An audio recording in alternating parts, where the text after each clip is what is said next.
If you asked someone on the street when wars began to have a detrimental effect on nature,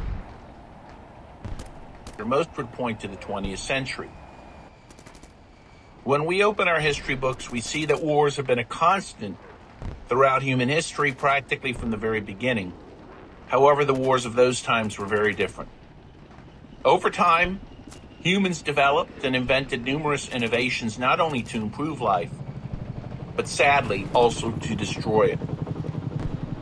War, however, not only destroys human life, but everything around it. As we know, human ingenuity has no limits, and in the distant past, when the machinery of mutual bloodlust was set in motion, the impact of humanity on the environment increased exponentially, though few noticed it. And even if they did, in the heat of battle, it was the last concern for the warring parties. On August 1, 1914, the first global-scale military conflict began, involving 38 out of the 59 independent states existing at the time, accounting for 2/3 of the world's population. The war was fought between two coalitions of powers, the Entente, Russia, France, Great Britain, and the Central Powers, Germany, Austria-Hungary, and Italy. From 1915, the Quadruple Alliance, Germany, Austria-Hungary, Turkey, and Bulgaria, over the redistribution of the world, colonies, and spheres of influence. During this war, more than 10 million people lost their lives, and several of the world's greatest empires ceased to exist. The Second World War, which began on September 1st, 1939, and lasted until September 2nd, 1945, was even more horrific. According to various estimates, the Second World War claimed between 50 and 70 million lives, with the Soviet Union bearing the heaviest losses, losing 27 million people. The majority of casualties in the warring countries did not die in combat. Instead, they succumbed to the harsh conditions of wartime, including poor water, food, and sanitation. Bombings of attacked territories led to significant changes in their landscapes. These disturbances further exacerbated the damage done to nature through the digging of countless trenches and ditches, the maneuvering of heavy machinery, and the mining of land. By the most modest estimates, the battlefield during the Second World War spanned over 3 million square kilometers, the size of an entire country, for example, India, which after the war remained scorched and barren.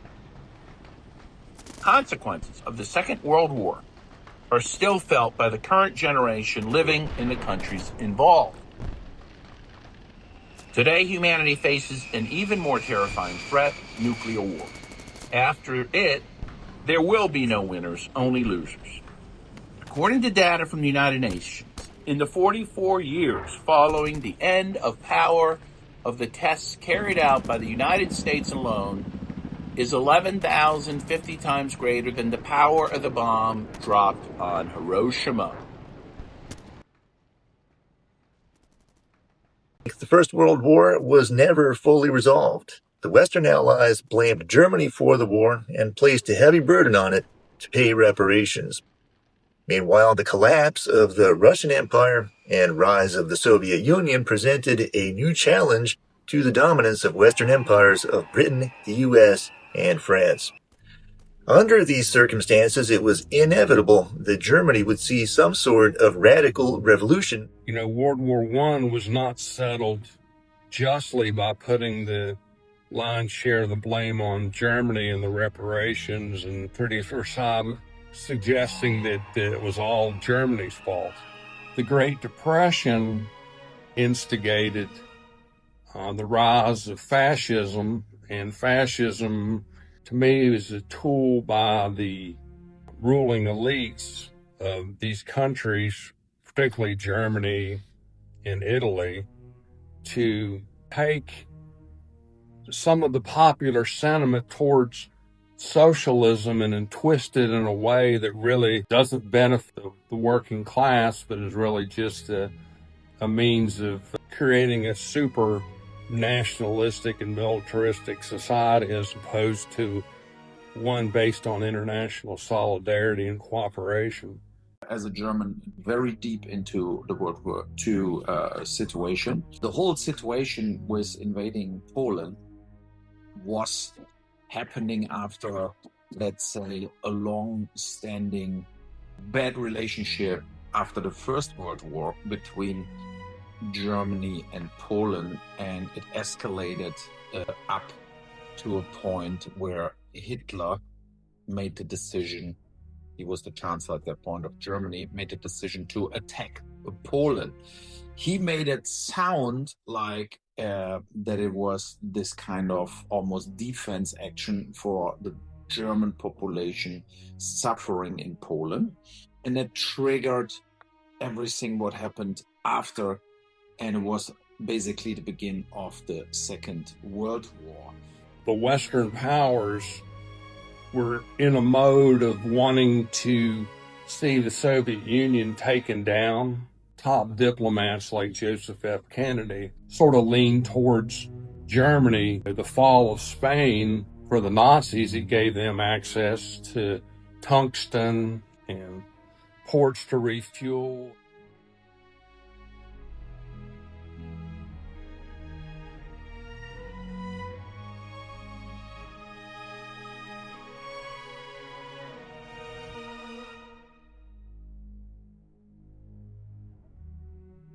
Unnecessary, and things went out of proportion.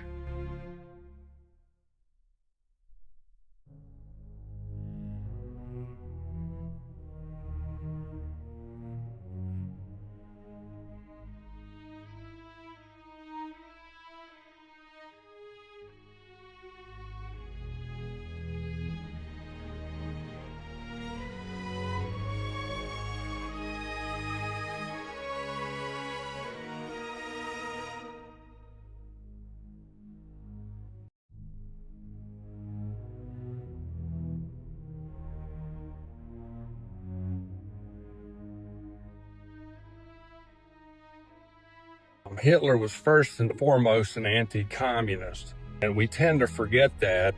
And in our telling of the story, where the democracy fighting against the totalitarian forces, it tends to obscure the fact that our government's been quite willing to work with, for lack of a better term, fascist groupings.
was a major mistake. He underestimated not only the Russian resistance, but also the Russian winter in Stalingrad.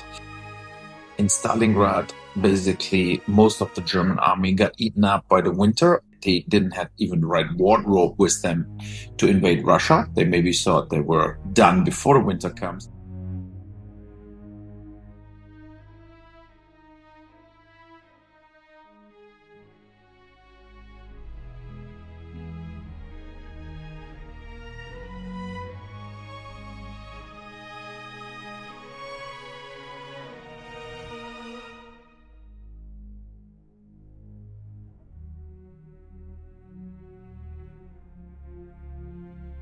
The Soviet Union had the most impact by far.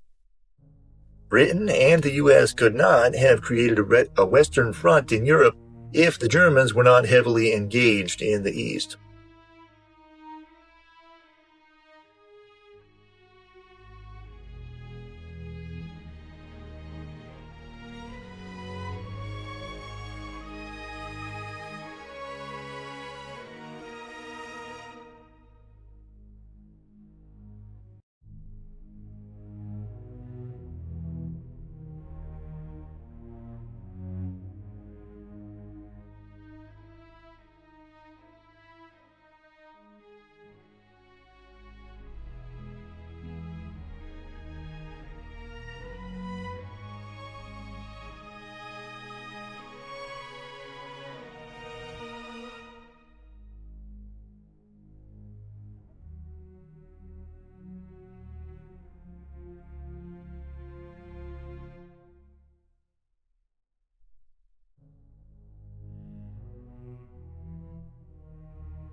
It is definitely Russia.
In 1991, there was a naive hope by some people that we were entering an era of peace. However, the NATO military bloc did not dissolve, unlike the Warsaw Pact, which dissolved. Instead, NATO has been expanded eastwards. Over these years, radioactive isotopes continuously accumulated in the environment, and by 1963, the radioactive radiation on the Earth's surface had already reached 2% of the natural background level. Following nuclear tests conducted at the Novaya Zemlya test site in the early 1960s, the level of radioactive fallout in the northern regions of the USSR increased by 2 to 3 orders of magnitude compared to just 2 years earlier. Today in these regions, the number of cancer cases is twice as high as the average rate across the former Soviet Union. And that is, of course, the situation now we face similar almost in Ukraine. And there was no real reason for Hitler to attack Poland and to invade Poland. The current global system dominated by the United States cannot be sustained. Unfortunately, the risk of a third world war cutting off support to Israel, cutting off all aid to Israel. That's how we can do it. Although it is difficult to imagine the consequences of nuclear war, scientists have conducted preliminary calculations that allow them to create an approximate picture of the world that Earth would become after. The initial death toll would range from 500 to 770 million people. There would be an atmospheric soot release, approximately 180 million tons, reducing the planet's light levels by 35 to 70% across various continents.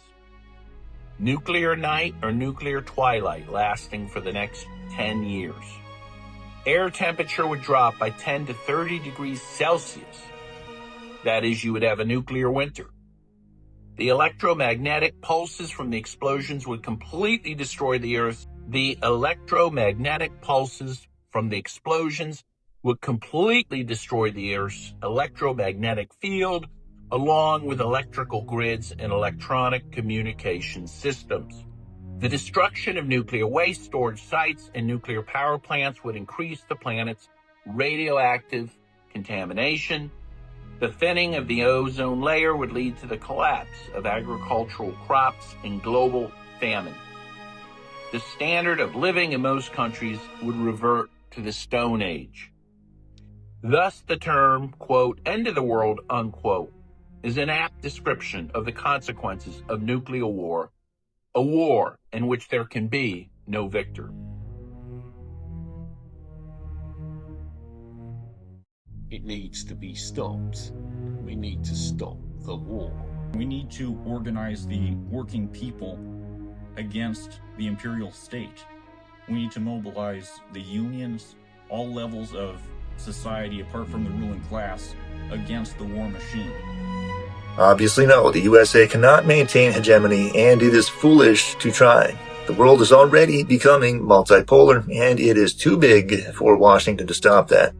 But there's no reason the American people should worry about that. Our only problem is that our government is run by lunatics.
Today, the world is closer than ever to the nuclear abyss, and it is our responsibility as citizens of the world to prevent this monstrous outcome for the future of our children and the planet.